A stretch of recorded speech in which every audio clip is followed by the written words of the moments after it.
All right, everyone, welcome back to the Gentleman's Wrestling Podcast, the critically acclaimed Gentleman's Wrestling Podcast. I'm your host, Jesse Collings. As always, I am joined by Jason Ounpraseuth. Jason, how are you doing today on this lovely Friday afternoon? Doing pretty well. It's been it's going to be a pretty interesting couple weeks with WWE and AEW going out touring. Of course, we're already seen AEW many, but WWE very especially so, going to be very interesting to see what they do. But of course, today we're going to be looking the past, see WWE's past, which is also kind of in the present, because at the time Edge and Randy Orton were feuding, and Randy Orton were feuding last year. So what's old is new again. Yes, not as much has changed. And so, as Jason alluded to, we are talking about the Nexus today. And looking back on the Nexus angle, yes, it is about the past. You're absolutely right, Jason. We are going to be talking about the past. But the more you look back at the Nexus angle and the more you look at how it progressed and what kind of ended up happening to it, it really is indicative of WWE's current product. And you see a lot of the issues with WWE's current product. I don't want to say they came of age during the Nexus angle, but they realistically predate the Nexus angle. But I think there are a lot of lessons you see kind of from this angle that WWE probably should have learned and have not. And there's a couple of different aspects of that, but let's go back in time. We're in the time machine now to 2010, June of 2010, and the Nexus make their debut. Now, the Nexus that made its debut, which was Wade Barrett, Michael Tarver, Darren Young, Skip Sheffield, who would later be known as Ryback, Justin Gabriel, Heath Slater, and Daniel Bryan. That's right. I got everybody. Did you say Otunga? Oh, yeah, no, sorry. David Otunga as well. So that is the group that made its debut, and what a debut they made. Really one of the biggest angles in the history of Raw. Probably the biggest, it feels like to me, looking back on it, perhaps the biggest angle of it wasn't the biggest angle of the 2010s, because I would say like the Rock John Cena would be a bigger angle. So you could make a case to CM Punk Pipe Bomb was a bigger angle, but really one of the biggest angles in WWE over the 2010s. To me, almost like feels like the last major angle WWE has tried to shoot in a lot of ways, like just like this sudden huge storyline that exploded out of nowhere. But to go back to the first night they debuted, it was a Raw main event, John Cena and CM Punk in the ring. It's actually really funny because it was like they were doing that angle where CM Punk had shaven his head. He lost a hair versus hair match, I think, or a hair versus mask match with Rey Mysterio. I think that was it. And so he was doing this gimmick where CM Punk was wearing a mask because he was afraid of showing that he was bald. So if you go back and watch this clip of their debut, which is the Nexus hitting the ring and beating down everyone, beating down both the babyface John Cena and the heel CM Punk. If you go back and like CM Punk, so it's like CM Punk's just wearing this mask, and he only wore the mask maybe for like a month, but it's kind of funny when you're like, oh my God, who's that guy in a mask? What's he doing? I was like, oh yeah, that was CM Punk. That was when he was wearing this like mask in this like kind of forgotten angle. But the Nexus show up and they come out of nowhere. Wade Barrett walks out, and then they come out and they just beat up John Cena and CM Punk. And this is probably, it's a good question. It feels like perhaps the most significant, most dramatic beatdown in WWE history. There are plenty of beatdown angles, that were successful. You can, the Shield, triple power bombing people through the table and that kind of thing. But this really, like, after it happened, people were like, oh my God, I've never seen anything like that. Jason, what was kind of were you watching at the time? Were you watching Raw at the time live? Like, what was your kind of reaction to when you first saw the Nexus? Yeah, I was watching Raw at the time live, and I guess just to touch on your last point, I think the closest beatdown on Raw I can think of is like when Brock Lesnar came back and beat down John Cena. Right. I think that's probably the closest around that time period. But yeah, like I was reading stuff at the time. It was akin. People were comparing it to like, oh, the LBO angle, the invasion angle in 2001. That's how big this was. And yeah, I was watching NXT at the time. The bare bones Yes, that's reality an show version of NXT.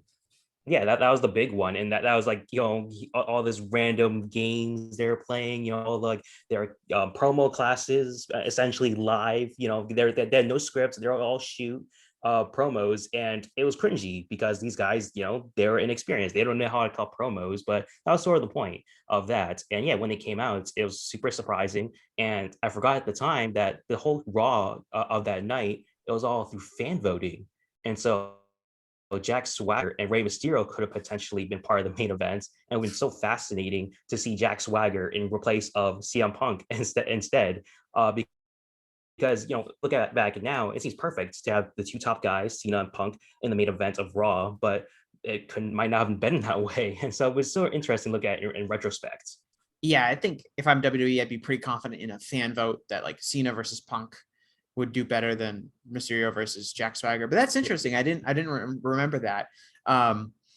Yeah, well, so you touched on it, like the Nexus. This was not the first time we saw these guys on television before.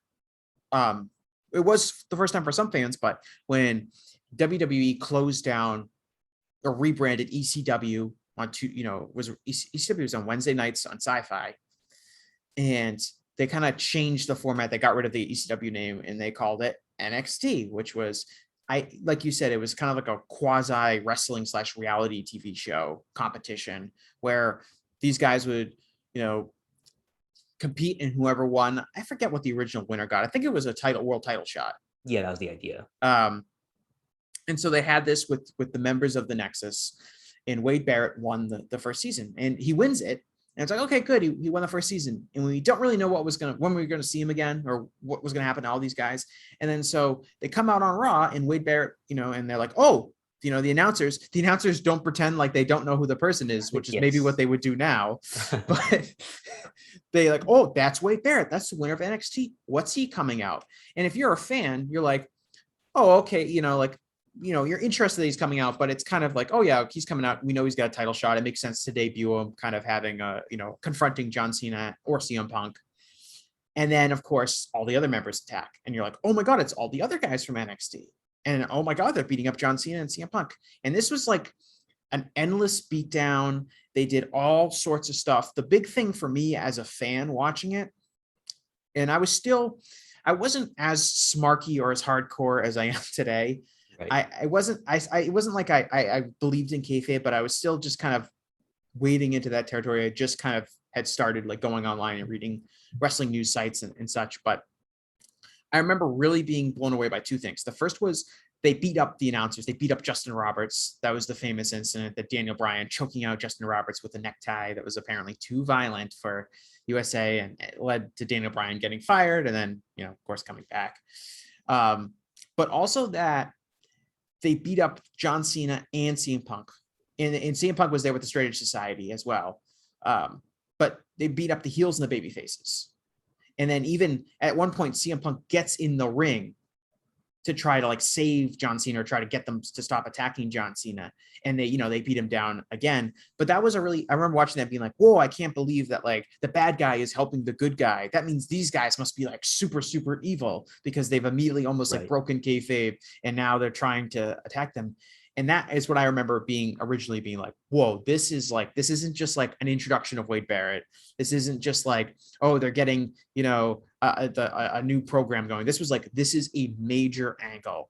And this is what you have to tune in next week to watch it.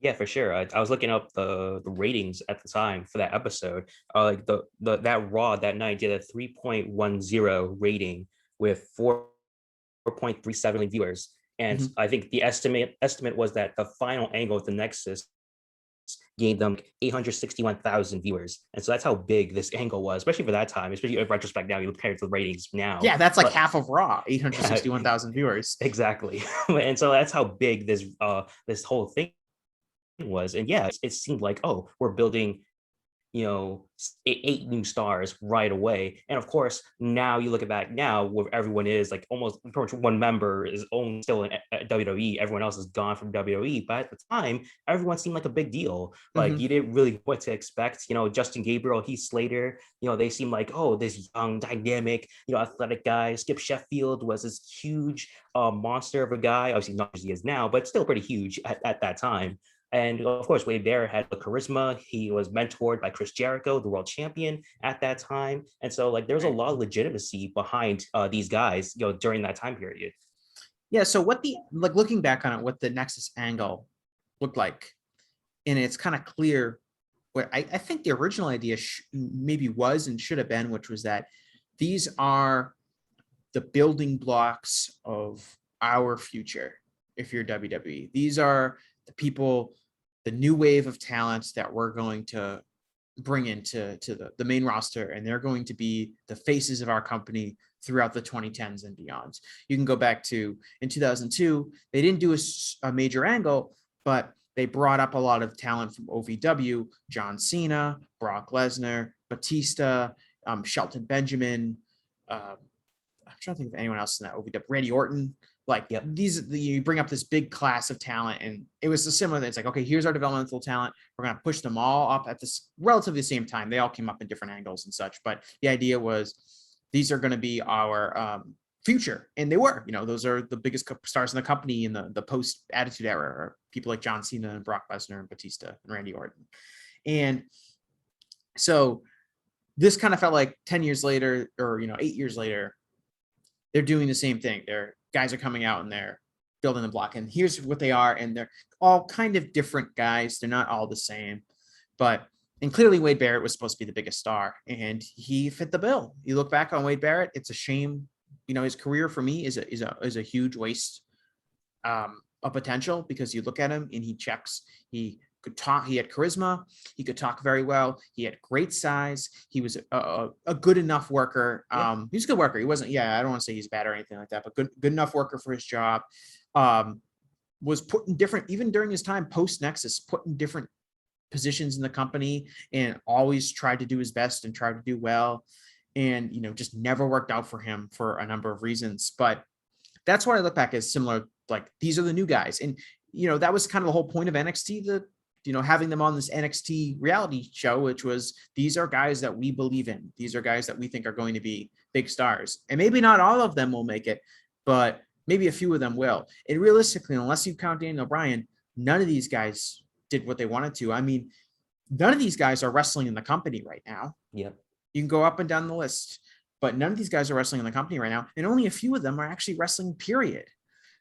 So it's you look at that, and when you look back on it and people think about the Nexus, you think about that first debut, you think about that energy that they brought, but you look on the post period, you look at the SummerSlam angle where they lose, you look at what's happened to these guys, the actual long-term goal of this, which was to get these guys over and make them stars of the company, it's a complete failure.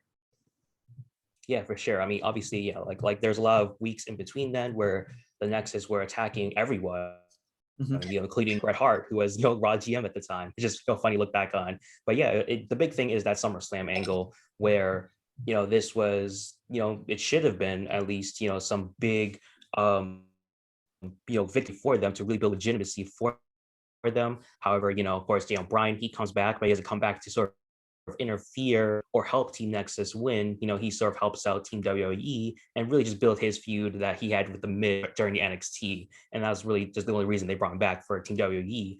But just especially the way they lost as well.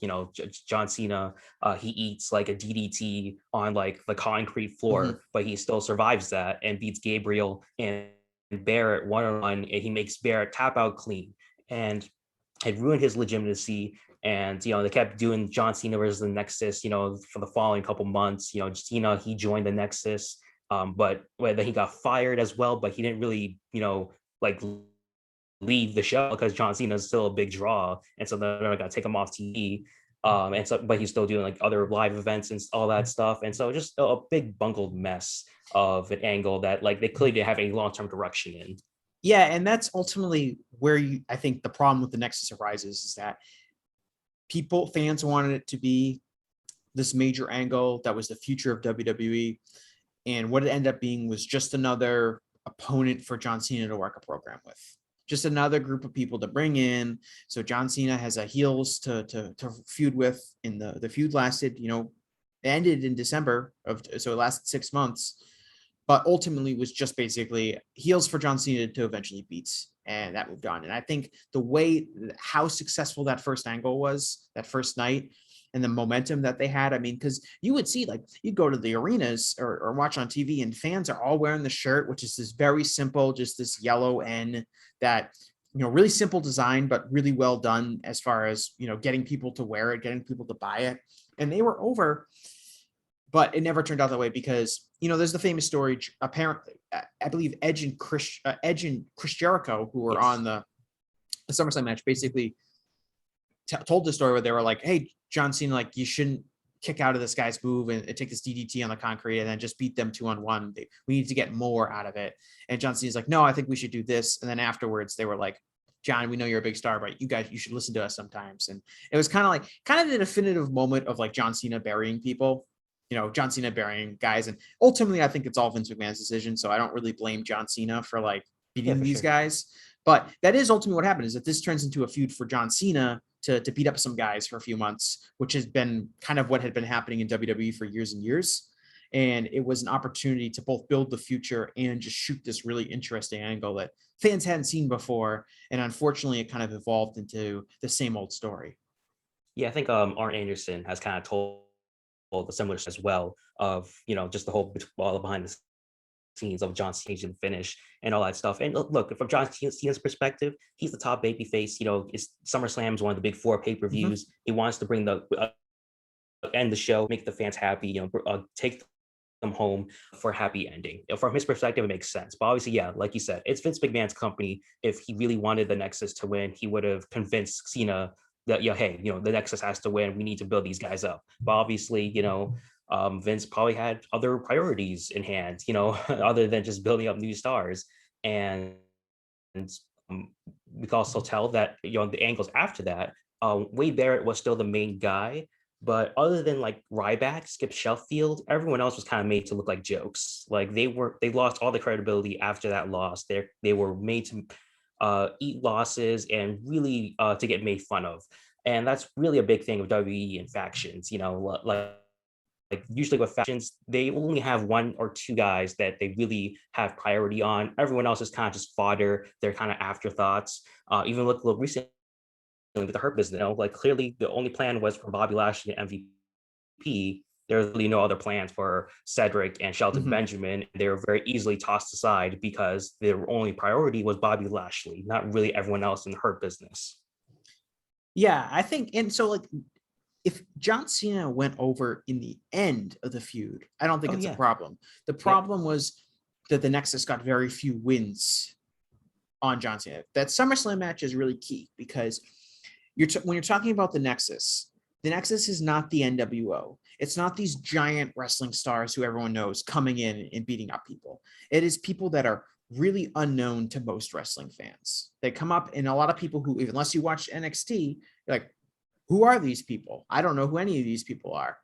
And outside of Daniel Bryan, none of them had any real form of indie notoriety. And even then, Daniel Bryan's, notoriety was just a small percentage of the fan base at the time.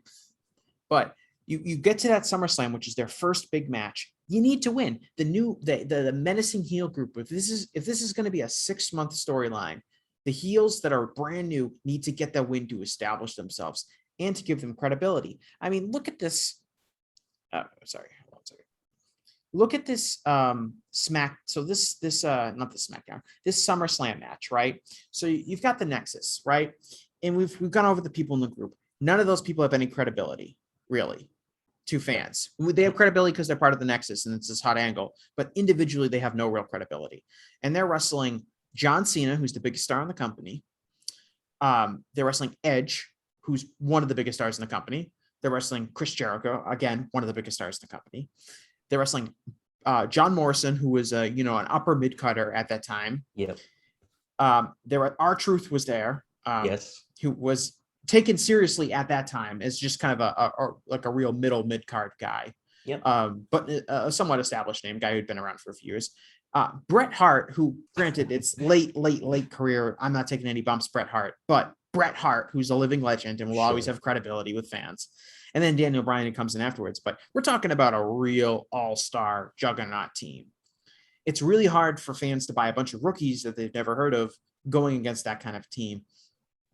And to have them lose that match, it kind of was the death knell for them. And even later in the feud, like the biggest victory they have was at Survivor Series when John Cena was fired by losing to there was like a stipulation where Wade Barrett was the special guest referee. Oh, no, it was the other way around. John Cena was a special guest. Oh, that's right. Referee. Yeah. It was Randy Orton against Wade Barrett for a world title. And if Randy Orton won the title back, Cena would be fired, or Wade Barrett would just win the championship. Yeah, there was a stipulation was that Wade Barrett had to win the championship, otherwise Cena would be fired. And then so their biggest win of the whole thing is that they did manage to get John Cena fired, but only in a way that had them lose a match cleanly to Randy Orton. And then Cena was back in like a week or two later. They just didn't get it after that. As good as that first angle was, as good as those first few weeks were, they never got their heat that they needed to get on John Cena. It was just John Cena, LOL, Cena wins, right? And that ultimately doomed them because they didn't have any credibility with the fan base coming into the feud because they were just a bunch of rookies that no one had ever seen before. And things didn't get any better after that. They brought on Husky and Michael McGillicuddy, obviously Curtis Axel and Bray Wyatt now, but they weren't really adding anything to the group. And then CM Punk eventually became the leader because Punk needed something to do. And so they had to just put him on there, but still the credibility was lost. And so it didn't really help CM Punk at all. He had his feud of Randy Orton, but obviously he eventually left the group after his feud with John, and so it didn't really matter at the end. And then they had the sort of split faction where Wade Barrett led the core. The core on SmackDown, just a shitty logo, shitty t-shirt, and it was all downhill from there. Yeah, and it was it's funny, CM Punk is the leader of the new Nexus. Yes. The following year he kind of takes control of it after Wade Barrett is kind of finished off by John Cena. And it's funny, during the pipe bomb promo, CM Punk is wearing the new Nexus shirt. It's one of those things, again, that you remember, like watching let me watch the pipe bomb promo. I'm like, oh yeah. Remember at the time CM Punk was leading the Nexus? Yeah, that was them just trying to get some more life out of it, I guess. And similar thing, like they had plans for Punk, no plans for anybody else. And so that was kind of what happened with the Nexus stable. I want to talk about some of the individuals involved in the Nexus because it's an interesting story looking at these guys because they all had something that WWE liked for whatever reason. I mean, Daniel Bryan was the only one that I would say didn't have size. He had no size, but everyone else was, pretty big guy. I guess Justin Gabriel's not really that big, but like a lot of these guys were, well over 6 feet tall, well over 220 pounds. Guys like, Barrett was, I don't know, 6'5", 250, 260. He was obviously really big. Skip Sheffield, otherwise later known as Ryback, was obviously very large. Michael Tarver, big guy. Darren Young, big guy. It's funny, you don't think of Darren Young being that big, but then you see him, in New Japan Strong. You're like, oh yeah, this guy's like really big, for US Indies size. But all of these guys, it's not like a great collection of talent. Sure. Like you have, let's go over, not including Bryan, because I think we'll talk about him later, but Michael Tarver. Jason, what kind of Michael Tarver memories do you have that are not directly connected to the Nexus? None. Yeah, like I remember he worked when the New Japan and the NWA were doing like a program, and I think Satoshi Kojima was the NWA champion, and like Bruce Sharp would be like bringing in different people each month to challenge Kojima, and like Michael Tarver was one of the people. It's like, oh, Michael Tarver, so he did work a New Japan match, but again, just like I have no Michael Tarver takes, just that he got a groin injury that caused him to leave the Nexus. That's another thing, is that these guys got hurt and then they left the Nexus like during the angle. So Tarver gets a groin injury, he leaves the Nexus, and when he comes back, he's in FCW under a different name. So he's not like, so he's like basically forget about it. We're not doing, you're out of the Nexus. Forget about it. He leaves the company. He's done like sporadic indies since he actually performed at like a Chikara King of Trios as part of like the new Nexus in 2018. Yes. But the guy just not really much of a career. I don't want to say like he's untalented, because I don't really familiar with his work, to be honest, but not a guy who ever managed to find a standout place anywhere outside of wrestling. So he's it.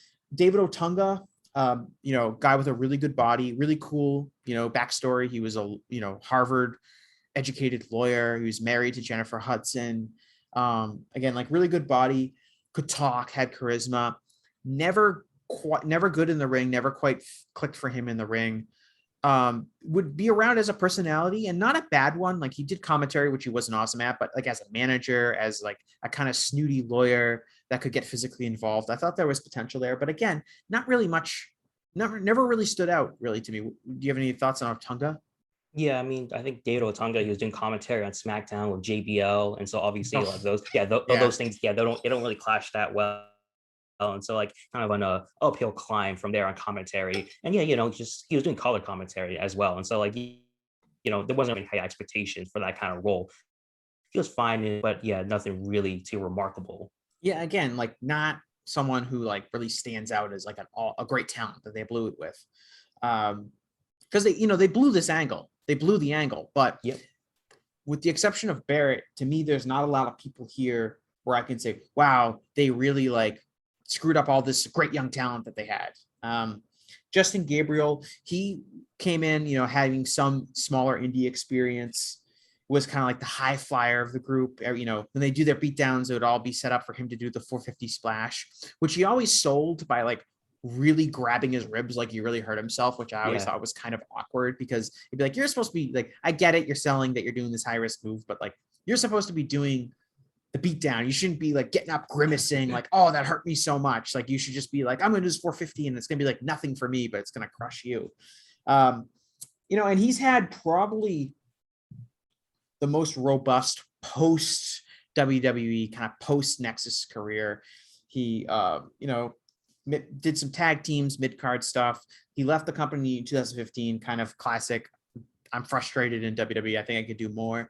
And he's been around. He's been in Ring of Honor. He's done a lot of independents all over the world. He's a solid wrestler, not really outstanding in any way, but has at least had a wrestling career post this. And you could see him, in ROH or in other, promotions. So he's hung around. But again, someone that I'm not like, wow, WWE really blew it with Justin Gabriel. Yeah, for sure. I mean, obviously he goes like PJ Black now. He's gonna be a New Japan Strong, in the next couple of episodes. So yeah, he's a very solid hand. He's always just good to have around. I've never heard anyone say anything bad about him. So he seems like a decent locker room guy. And so it's always good to have those people around. But yeah, like also I think like him as a talker as well. I think he's gotten better at it in his post WWE run, but before he cut this iconic NXT promo, they give you like a word. It's like a word association game. His word was flowers. It's like, like what is a flower? Oh, I don't know anything about flowers. There's not really a lot of flowers in Africa. It's like he's cut this nonsensical flowers promo, which he was a rookie. He was very young at the time, but still, it's really on the fly. It really hurt. It really showed that he wasn't really much of a talker. Yeah, he's like, to me, he's like a guy who's more valuable on the indies than he is in WWE, where like on the indies, it's good to have a veteran guy who can work in the ring, who can work with younger like talent and help them, refine themselves. And he has some TV value, but in WWE, he's just kind of a replaceable part. Again, I have nothing like negative really. I don't want to make that sound like negative, but it's just what it is. Yeah. Darren Young, really weird career post Nexus. Yes. So he forms the Primetime Players with Titus O'Neil, and the Primetime Players were over. Yep. And they had a catchphrase that got over, and they sold merchandise, and was one of like a real highlight of WWE when they were around. They had the whole Abraham Washington incident where Abraham Washington was their manager, and he had like the live hot mic. He had a live mic, and he would be like narrating during the matches. And he made the famous, was it, I forget now, I can't remember if he said Darren Young or Titus O'Neil, but I think he said Darren Young. And he said, Darren Young is like Kobe Bryant in a Colorado hotel room, unstoppable. And Abraham Washington was canceled after that. Yep. And so he was gone, but then they still, survived. They had the millions of dollars thing. They were really, there was a one WrestleMania weekend where they were like really over. And like, there was a post WrestleMania show where they were like really over. And then WWE, like they do with every tag team that gets over, they broke them up. They had them feud in a really bad, nonsensical feud. And then they did nothing with either of the guy afterward. He did come back like a few years later. He got hurt, I think. And then he comes back. They do this, again, very short-lived gimmick where Bob Backlund is saying, we're going to make Darren Young great again. And they were like, they shot like a ton of vignettes. Like there was like months worth of vignettes. Yeah. And then like the act lasted like a month. And, they took them back off TV. Nothing doing. He's released in 2017, does really, really out of wrestling. Like was really out of wrestling for a while. No one really thought about him, heard of him. He made some headlines in WWE later in his career when he came out as gay. As I think he was, I don't know if he's the first active talent to come out as gay, but it was like a big deal that, WWE promoted it a lot at the time, but was really like, no one kind of remembered him, I guess, or no one was really thinking about him. And then he popped up on New Japan Strong during the pandemic, of all times to make a career resurgence. During the pandemic is a strange one, but he found a way into New Japan Strong, and he's been pretty impressive on New Japan Strong. I think that he's a lot of people who maybe were dismissive of him or didn't think that much of him before have seen his performances in New Japan Strong. He's, like I said, he's a big guy. Like he looks big in New Japan Strong. He's a good worker. And he's been able to I think he signed with New Japan now. So congrats to him for working, because that's a hard path and an unlikely path to get, back into wrestling and get back into, kind of mainstream wrestling. But really strange career for Darren Young. Yeah, for sure. I mean, for New Japan, he's super passionate about it. You hear him on interviews. He's talking very passionately about it. He's, recalled conversations of Rocky Romero, how he can get into New Japan. He even was committed to doing the dojo life as well, which even at his age, he's like in his mid-30s, doing, being a dojo student. I know it's a big commitment there, but, he was willing to do it. He wants to really prove himself, to show that like, hey, this one part of my career, it doesn't define me. I can do so much more, with his pro wrestling life. And he's shown it, he's shown himself to be a good worker in New Japan and a good hand as well. And, obviously very passionate, really spreading out the word for New Japan, helping out their US expansion. So, good on him. Yeah, and even if he wasn't in New Japan, I mean, with the indies starting back up, he's a good guy to bring in on your indie show. He's got some name value. Going by Fred Rosser, his real name, but he's a TV wrestler, and he, like I said, good size and got some charisma, and he's a good worker. And it's funny just because you look at these Nexus guys, Tarver's out of wrestling, I think. Otunga's not wrestling. Ryback / Skip Sheffield, not, retired, not wrestling. Wade Barrett, he's back in WWE as a commentator, but he hasn't wrestled in years. So a lot of these guys, they're out of wrestling. It's not like they're out of WWE. They're not wrestling, period. And Young was kind of on that track, and then he just reemerged. And now, out of the names we listed, he feels like he's almost the hottest guy. Daniel Bryan's bigger than him, but other than that, who's doing more interesting stuff than him right now? Another guy, Heath Slater, again, at post-Nexus, hangs on forever as a job guy.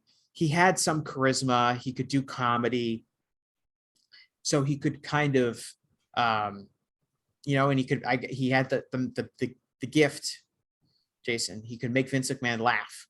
Yes. Which, guarantees you some job security for a while, at least. I mean, R-Truth will be there forever because he can make Vince McMahon laugh. And, that's what he did. And he got the tag team run with Rhino, which was basically based on the idea that he was a comedy drummer teaming up with a scary tough guy. And they had this odd couple thing that, no, I believe they were the first SmackDown tag team champions when they did the brand split. Yeah. And so he had that, and he gets released in 2020. He's found a way, back at the Impact, and he's going by just Heath in Impact. To me, he's not really doing anything different in Impact than he was doing in WWE, like maybe less comedic and maybe less a jobber, but he's not, to me, like someone who's like really changing the narrative on his career in the way like someone like Darren Young has. But what are your thoughts on the one-man rock and roll band, Heath Slater? Yeah, of course, he was in 3MB with Jinder and Drew Yeah. McIntyre, which I think at the time people didn't care about it, but I think it's just more nostalgia, and where especially where all the guys are at now, I think people really enjoy 3MB. Oh, it was like, a meme in the time though, like people talking about three-man band. Sure, but I guess especially now it's become even more of a meme than before. But yeah, he had the thing with the legends and all that, but then the Hulk Hogan, it came out, and so like he and Curtis Axel had to pretty much stop doing that gimmick, and so that kind of ruined that for him. But yeah, and of course, he had that big moment with Brock Lesnar where he was kind of crumble on Brock, and then Brock comes up to him and says, "I don't give a shit about your kids," and then that became a whole T-shirt for him, like, "Oh, I got kids," and that was always a big thing. Get a new pool for his kids. That's why he need to keep working every week, and it became like a meme line basically. Yeah, I mean, I don't think he's like super talented, but he found a way to hang around for a long time and collect that WWE paycheck. Finding something that he was reasonably good at. But again, like, not someone that you can look back on and say, well, they really blew it with Heath Slater. Yeah. Or like someone that you'd be like, man, that was definitely a guy they should have built around. Because that's why these guys were chosen. They were chosen to be the building blocks for the future. Skip Sheffield, aka Ryback. So right after the SummerSlam match, he breaks his ankle and he's gone. And he's off TV for a while, and he comes back as Ryback, where he gets the Goldberg push, and that whole thing happens. A really interesting thing with him is that, he gets the big Goldberg push. He gets to the main event. He's over. He loses. He loses his feud with CM Punk. He loses his feud with John Cena. He loses his momentum. He becomes a mid-card heel, and that's pretty much it. And you can look at the demise of, his career and what went wrong with him is very similar to what went wrong with the Nexus Angle, which is you come in, you get momentum, but when you actually face the top star in a big match, you lose, and there's no follow-up on that. And you can say that's a pattern that a lot of people have followed in WWE since 2010, since the Nexus flopped. And Ryback, I think, is a good example of that.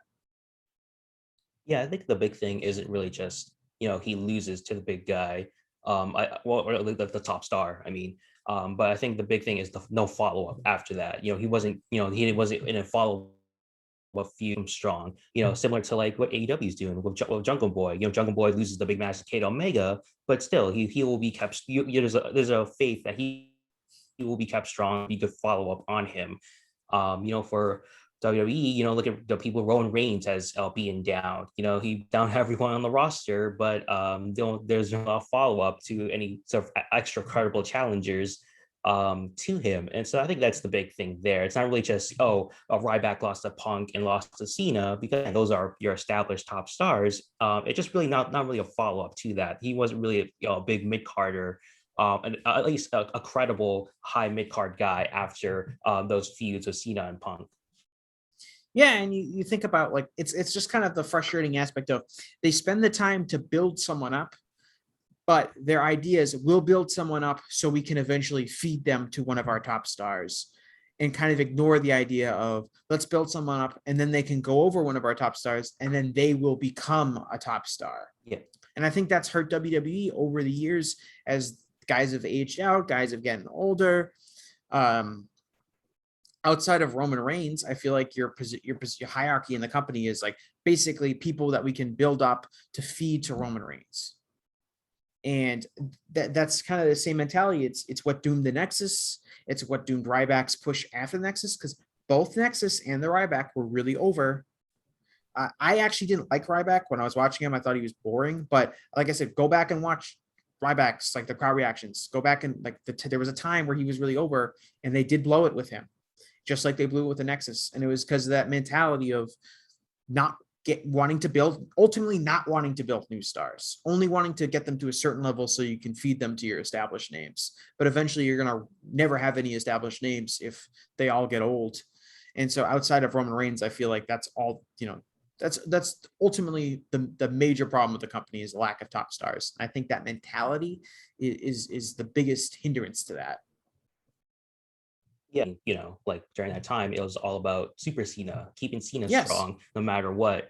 And now in movies, he's one of the biggest franchises for Fast and Furious. And so now they're left with nothing after that because no new stars were created with John Cena. At least very few new stars were created. Obviously, Edge and Cena had their big feud, but even Edge is getting older now.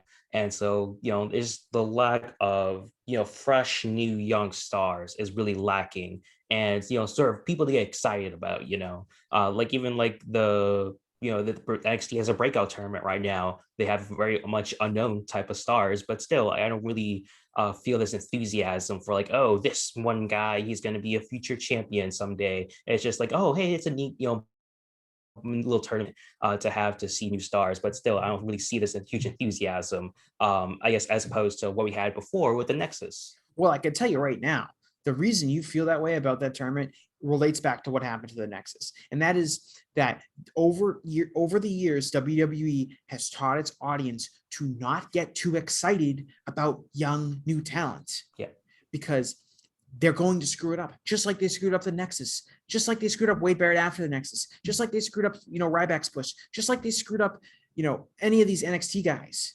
It's all about they have failed so many times with these new talents that they bring in that the fan mentality is not, oh, I can't wait to see this person win the world title one day, or I can't wait to see how they're going to build this person up and make them into a big star. The mentality is now, what are they going to do to screw it up? When are they going to drop these guys out? When are they going to put them in a stupid segment to make Vince laugh?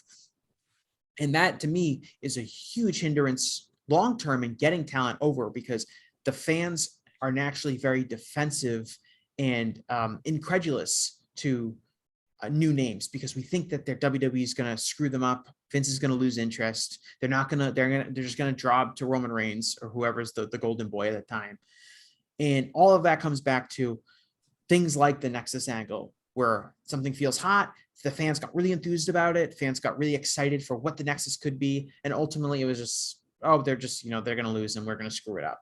And there's just been such a history in recent years of that happening over and over and over again, that fans do not have any sense of optimism that new names that come into the company are going to end up making a big deal. You can look at the Nexus as a predecessor to a lot of the NXT call-ups, where NXT call-up comes up, they have momentum, and then for whatever reason, it's gone. Shinsuke Nakamura, Sami Zayn, Andrade, Keith Lee, whatever's happening with Keith Lee right now.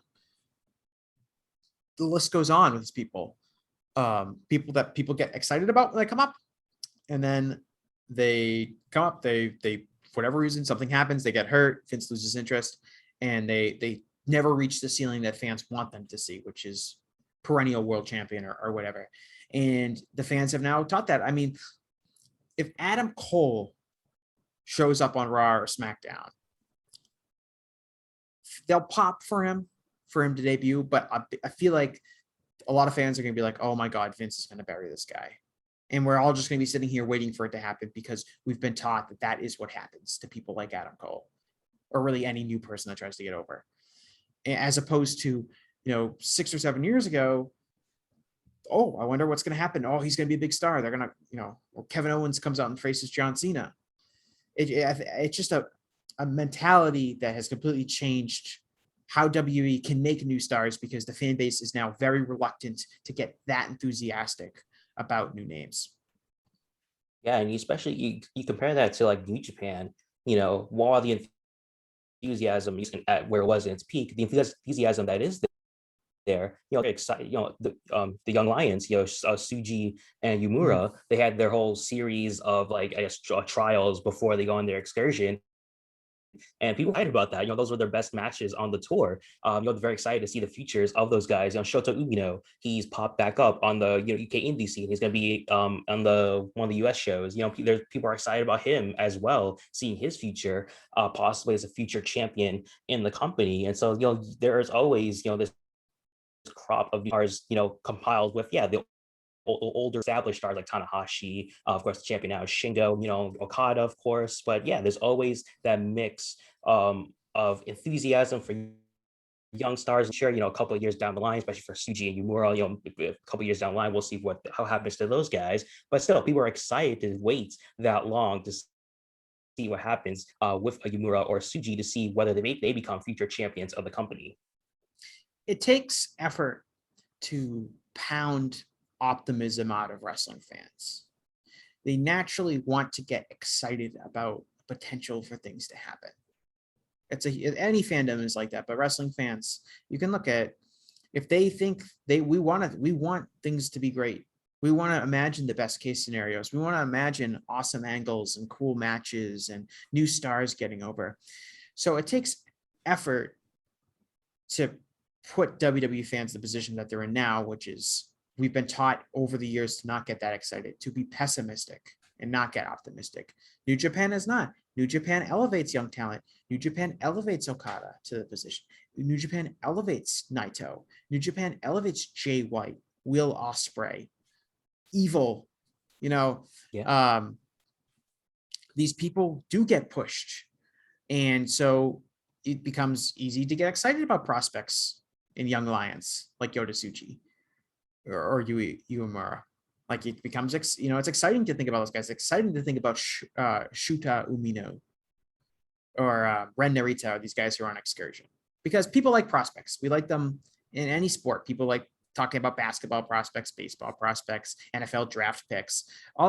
People like thinking about younger players and wondering about the potential that could take place. And wrestling is no different, but it does take a lot of effort to pound that kind of optimism out of us, which WWE succeeded again in things like the Nexus flopping and follow-ups to that. The only exception really is the Shield, who have some similarities to the Nexus in the sense that they were new guys who fans weren't familiar with unless they were watching the developmental show. And they come up kind of out of nowhere and they just beat people down. But unlike the Nexus, the Shield wins their matches. They beat people. They beat established names. You go back and watch the matches they had with Evolution. Those are perfect wrestling matches as far as elevating new talent. You got 3 really established veteran guys in Randy Orton, Batista, and Triple H, and they do the JOB to those 3 young guys. And lo and behold, those are the guys who actually did become the building blocks for the company in the future. Those have become the guys that they wanted the Nexus to be. Roman Reigns becomes the guy that they wanted Wade Barrett to be. So that was the one moment where you could see that they were capable of doing it. But outside of that, it's really just the kind of, them blowing it with people over and over again. And they even kind of blew it with Moxley, or Dean Ambrose. They did. I mean, he won the world title and he made pay-per-views. He did, way more than anyone in the Nexus really did, but didn't, is now doing his best work outside of WWE. But at least with Rollins and Reigns, got exactly what you wanted out of those guys. And I think that's because they worked hard to give those guys credibility and they didn't screw it up for once. Yeah, I think the interesting part is you look after that, after the Shield, you have Undisputed Era, which could have possibly been, another big stable for WWE, but it just became a big thing for NXT because of what you were talking about before, how people were afraid that, if Undisputed Era get called up, Vince is going to ruin them. He's going to break them up or just kind of in nonsensical feuds. And so that's why Undisputed Era, they were NXT for way too long, and they eventually broke up, but it still feels unceremonious of their breakup, maybe because there weren't fans around really for most of the whole entire feud and breakup. But still, Undisputed Era was a hot product to NXT, super over, and not just existed in NXT, which in main roster canon doesn't exist. And so it just really was kind of an afterthought, at least in terms of the main roster thinking. Yeah, I mean, and that goes back to like shooting major angles. It's just like, again, how big of an angle this was. This was an angle where Raw goes off the air and you're like, holy crap, I have to see what happens next week. I can't wait for Monday. Yeah. And WWE hasn't really shot a lot of angles like that. They'll do heel turns, they'll do, debuts.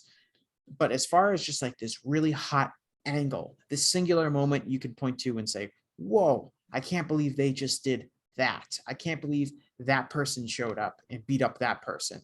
I guess the Roman Reigns heel turn is probably the biggest angle they've shot in a number of years, in my opinion. But even then, and that did work. I mean, Roman Reigns showed up and he turned heel, and that, you could look at the increases in viewership for SmackDown post that, and you could attribute some of that to Roman Reigns' heel run. You can also say that it was because of the Thunderdome, because it was basically the same time period. But you can say that the Roman Reigns heel turn for a time was an angle that brought people's attention. I think it's kind of fizzled, lost some momentum over the last few months, but that was a real angle. But I just don't think WWE shoots enough of those. It's Raw so boring. SmackDown is often so boring. It's the same thing every week. It's endless rematches. It's the same people feuding with the same people, and it doesn't seem like there's a lot of imaginative angles being developed. I think soon, with them coming back on the road and their return to live fans, it might be the time to shoot an angle. John Cena might be coming back. That'd be a big angle, obviously. But on the Raw end, I would like to see something like this, happening. Give the crowd energy, give fans a reason to want to tune into the show next week.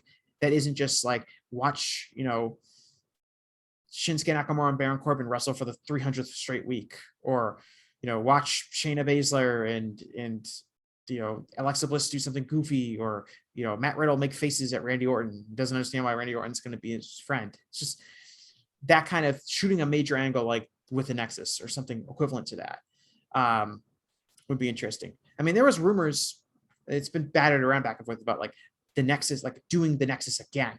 Sure. Yeah. Which I think would be a terrible idea. What would you think? What would you think about that? Yeah, I mean, I agree. It would be a bad idea. Yeah, it's just you're pretty much profiting off nostalgia. That's the only reason you'd be doing this. Nostalgia really for something. Nostalgia for something that didn't even work. Yeah, exactly. That's the thing for me, is like, it's one thing to do like reboot the NWO, which they did in 2002 when it was a complete failure. But like the Nexus is a failed concept because it had potential and it failed. And it's like, you're going to bring it back, and who are you going to use in those angles? Is it going to be the same people from the Nexus? Was it going to be people from NXT? Is it going to be other people? I'm all for like shooting a big angle. Just don't do it the Nexus again. Yeah, just call it something else. If you want to bring the core, we need the core again. Yes, we're bring back the core. Wade Barrett probably still has a bunch of those T-shirts left in his house or something. But yeah, maybe Wade Barrett, he forms his own faction. But yeah, just don't call it the Nexus. Don't call it like the new Nexus or the new core or whatever. The but Nexus, just, 2021. If you want to do some big angle, just do a big angle. You don't need to bring back something that didn't work and just try to make it work this time. Yeah, and that's ultimately that's the thing, is like, we're going to reach a point where we're going to have nostalgia. I mean, we already do this in the past too. People have nostalgia for things that weren't like specifically successful, but we're going to have nostalgia for stuff that actually wasn't good in its time. Like, and I get most people think of, when you think of the Nexus, people think of that great angle at the way they debuted. They don't remember like the 6 months of them jobbing out. They remember the SummerSlam match, but most people probably don't remember John Cena beating Wade Barrett at TLC, or the Wade Barrett Randy Orton match at Survivor Series. But we're going to reach a point where people are going to have nostalgia for things that we're going to remember as being quite bad and not working. And people do that already. I mean, like, people think the NWO Wolfpack was really cool when it was really just like a failed concept to try to extract some more juice out of the dying NWO angle. But yeah. And we're going to start seeing that with like stuff from the 2010s, because we're going to be 10 years removed from that. And that's when nostalgia is really going to kick in. Yeah, for sure. And, just another point, like for terms of years, big angle that they tried to do was Retribution, when all these people in mask would come and wreck the show, which, yeah, I'm sure was trying to do what the Nexus was doing. Like, oh, who are these outsiders, attacking the show, attacking, ruining the sets and all that. But obviously, in the subsequent weeks, all the reveals of Ali becoming the leader, and just all the promos that were done on the internet or on Twitter or on Raw Talk, but never on the main show. And so there's really no clear explanation of who these guys are on the Nexus, where those guys got plenty of time on. Wade Barrett got a ton of time to speak and really, say who they are and what their goals are. And I think that was a really big thing with the Nexus, was that they were wrecking everything on Raw throughout the whole entire show, and it really felt lively. It really jumpstarted this show whenever they were on TV. But WWE has never recaptured that sort of, energy on any of their shows, especially Raw, which is 3 hours. And you need something to really captivate people. Yeah, absolutely. And I think we can compare the Nexus, 10, 11 years ago to whatever we see now. Is even though that they, dropped the ball in the Nexus and they jobbed them out when they shouldn't have, the whole storytelling apparatus and the consistency of WWE was much better then than it is today. They were able to long-term book. They were able to, produce an angle that went for months and months. Like, the problem with the Nexus angle wasn't that it was inconsistent, and it wasn't that they had they kept changing the ideas for them. The problem with Nexus angle is they just beat them when they shouldn't have beaten them, but they had a plan. Now WWE doesn't really book that far in advance. Vince changes his mind too quick. They have different creative people involved. It's just different. I don't think it's as good as it was in 2010, 2011. I think that's really obvious. And while there were problems back then that ultimately led to the Nexus's fault, I can't even imagine something getting over like the Nexus did now.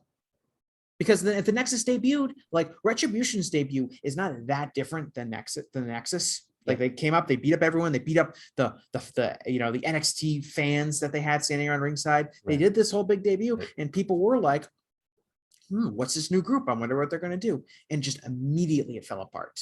They weren't on shows. Their promos were bad. The imagery was bad. Everything about it, not being in front of fans also hurt, but immediately fell apart, even though the debut was very similar to the Nexus debut. And I think that goes to show just how much further WWE has fallen when it comes to creating interesting characters and storylines and being able to produce them in consistent storylines. Yeah, it's also just an interesting look at how, because I think in years we've talked about how WWE keeps pushing, the older guys. It's always interesting to look back and see, hey, there was at least an attempt to push younger guys in the company. Obviously, like we've been saying this whole time, that they kept losing, and that's what hurt them. But at least there was an attempt to push younger guys. I think even now there really rarely is an attempt to push younger guys on the roster. It's usually just retreading old feuds or just retreading matches over and over again, and not really at least attempting to try to do something new. I think we would want to try something new. It may be bad, but at least they're trying. And at least back then they tried new things. Yeah, I mean, I think you can point to some people right now and say, well, they are trying to push them. Sure. They're trying. I mean, Bianca Belair, obviously they're pushing her. Yeah, for sure. And she's getting probably the most sincere push out of anyone less established in the company. I think I have some qualms with the Matt Riddle push, but and how they're doing it. But Matt Riddle is clearly getting some form of push, and he's a new name, and I think he's going to be relatively over actually when they go back to live shows. But they do try. The problem is that they don't go all the way. They're not going to go all the way with these people. Or they're going to try not to go all the way. Even Drew, who they did go all the way with, and they gave him this big win, feels like they're kind of losing interest in him, and he's being slotted in at a certain level where he's more of an upper mid card guy than a true anchor main event guy. I see Roman Reigns is at this level that no one else is allowed to be at, and it creates this lack of star power on the rest of the company. Because, like you said, those guys are old. The only people that feel like they're at Roman Reigns' level are people who had their credibility established in prehistoric times, like Edge and John Cena, or Brock Lesnar, are these people who have credibility from a time when WWE was able to elevate a lot of new young talent. It's funny, talking about the Nexus, the one guy from the Nexus who went on to a very, very successful WWE career is Daniel Bryan, who I said, I don't really consider part of the Nexus because he's there for one night and then he comes up and when he comes back, he's kind of like a rival to the Nexus, and he kind of gets away from the Nexus storyline. But, obviously had tremendous amounts of success in WWE, by far the biggest star of the group. But interestingly enough, the biggest star of the group is a guy who was removed from the storyline essentially and was not part of the storyline outside of one night or two nights, I guess, because you say he was part of it at SummerSlam too. Yeah. And also would be the guy that Vince McMahon hates and wouldn't want to push because he's small and would be considered uncharismatic. And that's kind of telling that the guy that Vince probably wouldn't push is the guy who went on to have tons of success. And all of these, good-looking guys with big muscles did nothing for the most part. And I think that's kind of telling of like the creative decisions that are made in WWE and what they look for in talent and why that might not be an accurate way to produce new talent. Yeah, 100%. And that actually reminded me, we forgot about one other Nexus member, Mason Ryan, who is also right. He's part of the new big Nexus guy. though. Yeah, I mean, still, the whole Nexus tree, but yeah, the new Nexus. And yeah, definitely a big guy, big muscles with no charisma. And so yeah, definitely indicative of the people WWE push. Yeah, I mean, there's a whole, you can look at these guys who we talked about like the list of guys who like were supposed to be the building blocks of the future, but for whatever reason didn't work out for them in WWE or at all in wrestling. And the tertiary people that were added on later, it's not like those people, were big successes. Curtis Axel, Michael McGillicuddy, when he was brought in, another guy who never stood out. And a guy who they liked, but, a guy who beat Triple H the night after WrestleMania or something like that. But I never saw it with him. I never thought he was a particularly good wrestler. Didn't think he was charismatic. Tried, didn't do it. Husky Harris, Bray Wyatt did work out for them, but in completely different role. Had to go back down. Had to be repackaged. Completely different character. Like the Husky Harris gimmick was not working on the main roster. Let me tell you that. Mason Ryan, another guy they brought in later after those guys. Looked the part. That was about it. Couldn't wrestle, couldn't talk. Very short career in WWE. Don't think he wrestled afterwards. I think he go to Cirque du Soleil afterwards. Yeah, he did. He either did it before or after. But yeah. Oh yeah, just again, similar guy. Vince likes guys with big muscles. He had those, didn't work out. I mean, I'm trying to remember I should know off the top of my head the members of the core.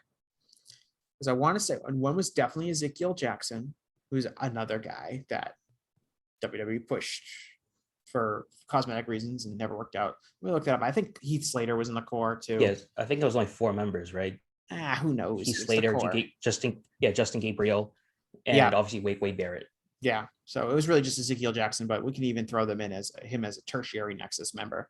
It was like the core went to SmackDown or whatever. It was just some god awful storyline.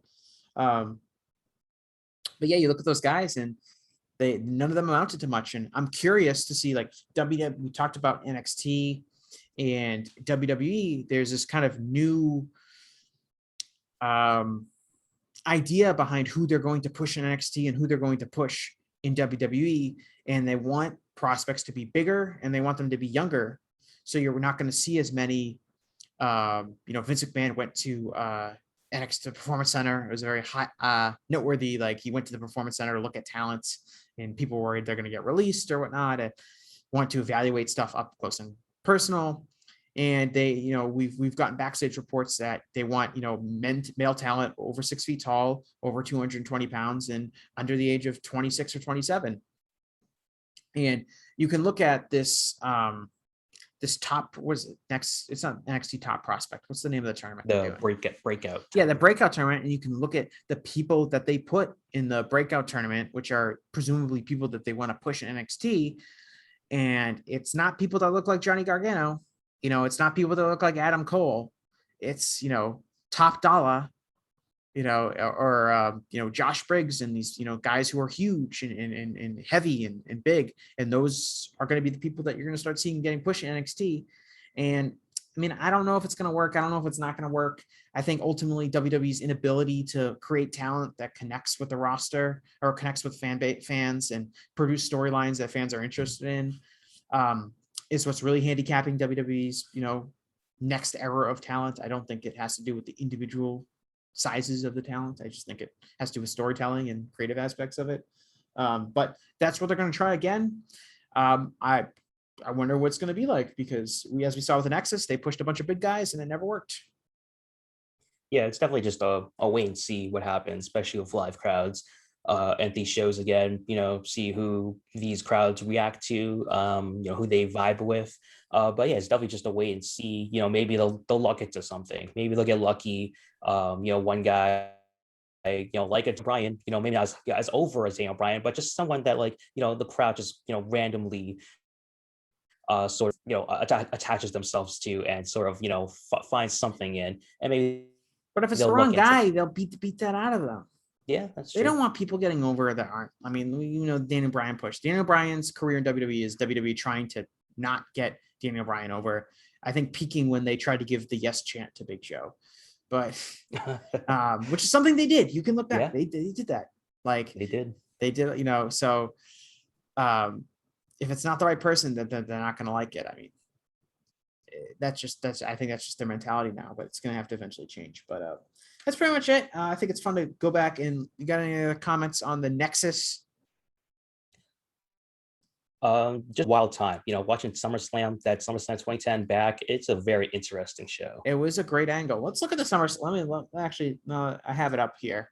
Let's look at the SummerSlam card real quick, just to go back to 2010. This is SummerSlam. I remember the first match. It was Dolph Ziggler versus Kofi. Yes. And I just broke that up. SummerSlam 2010 at the state. Let's look at this. So let me just pull this up real quick.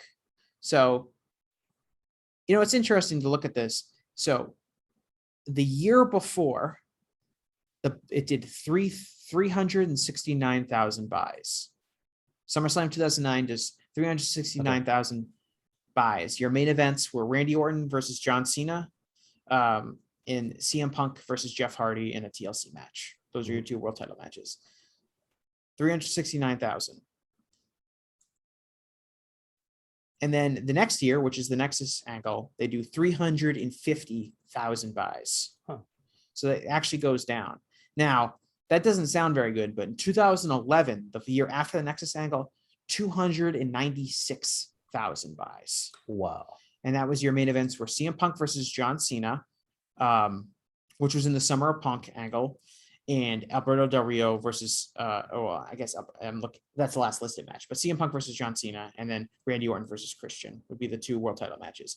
But you can see a big decline from SummerSlam 2010 with the Nexus, and SummerSlam 2011, kind of post-Nexus angle. So although it's a memorable, like I said, it's a failure. It was a memorable angle when they debuted, but you look at it from a business perspective, the results speak for themselves. I think that the reason it was down in 2010 instead of 2009, I don't think that necessarily has to do with the Nexus angle being not that hot. I think it has to do with the Nexus at the time lacking credibility. So you go from a main event of Randy Orton versus John Cena to a main event of these like 7 rookies versus these other guys. Like, what the heck is that? But it's interesting to look at the numbers like that. Here's the card real quick for you. SummerSlam 2010. The dark match was Evan Bourne versus Zack Ryder. 2 guys no longer with the company. Your second match, of course, is Dolph Ziggler and Kofi Kingston ending in a no contest. Yep. How did that match end in a no contest? It was the Nexus interfered. Yeah, I mean, I think that's so the easiest thing is that's for the Intercontinental Championship, and I get that you want to get heat for the main event, and it's kind of it's a somewhat creative idea to just have these guys again because they're kind of like lawless people that will beat up heels and baby faces to come out and beat it up. But I think it's like that's how you kind of get people to not care about the Intercontinental Championship is by having their match at SummerSlam ended in no contest because you need to kill the match to get heat for your main event. Our other matches on that show, we got Melina beat Alicia Fox to win the Divas Championship. I couldn't tell you a single thing about that match. The Big Show defeated the entire Straight Edge Society, CM Punk, Joey Mercury, and Luke Gallows in a handicap match. I haven't watched that match. It just seems like classic WWE booking where like, yeah, they were going to push the Big Show. So like, we got to have them beat up all 3 people. Fuck you, CM Punk. See if that see if I can get the real quick anything on that.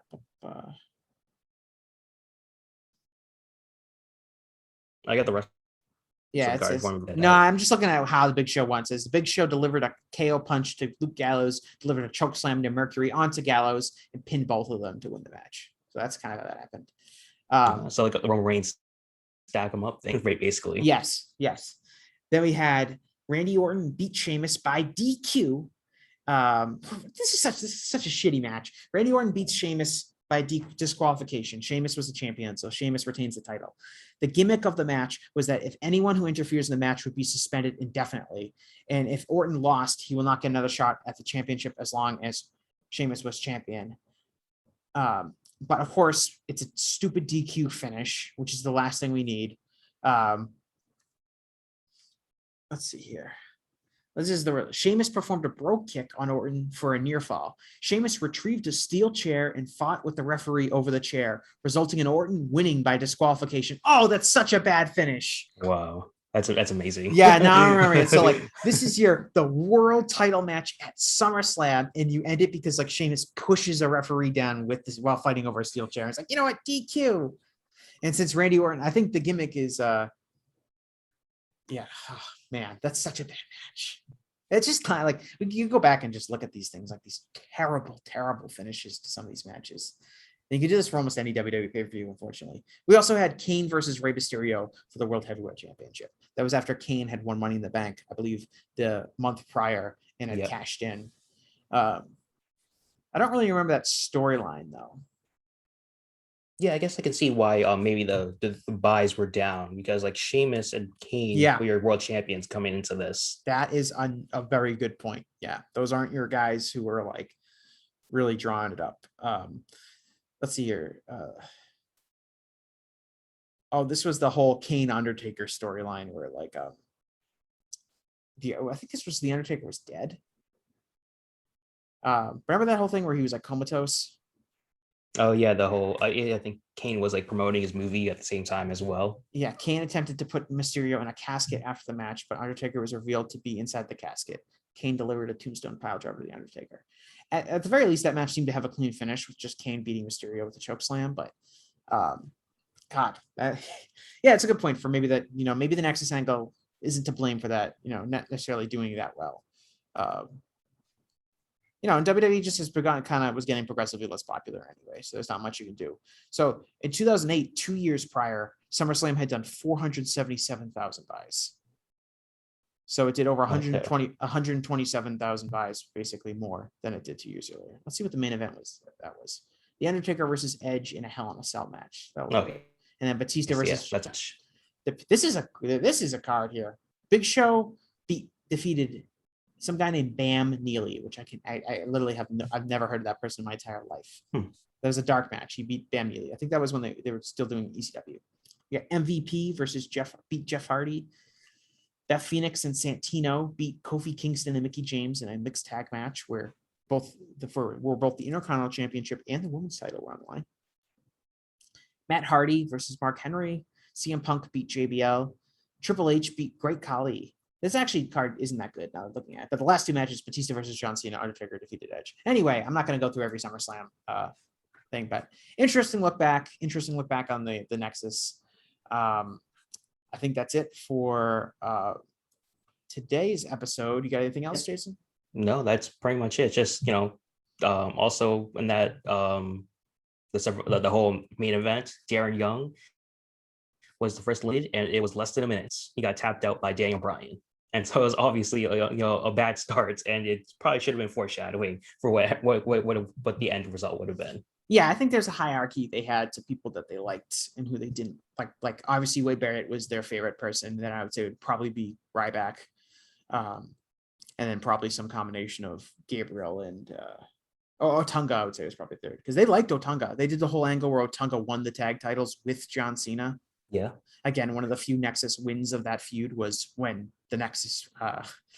There's a whole thing like Otunga feuded with Wade Barrett. That was one of the other things of the angle is that like they immediately went into like a whole like power struggle storyline where like Wade Barrett was fighting with David Otunga, but who the leader of the Nexus was, which whenever WWE has a faction, they can't help themselves but produce that kind of, angle involved. But it was kind of hurt the Nexus, because the idea was supposed to be like the Nexus were like a really tight unit led by Wade Barrett and not like this one that was infighting with each other.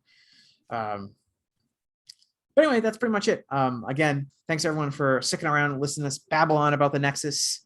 We'll be back in a few weeks. We appreciate all the support. The last episode we did, I believe, is the most viewed episode that we've done at this point. So hopefully people who sampled that one are back and listen to this whole show. And we appreciate any continued longtime listeners or viewers, I guess, because this is a video podcast. But thanks a lot for everyone, and we will see you in a few weeks.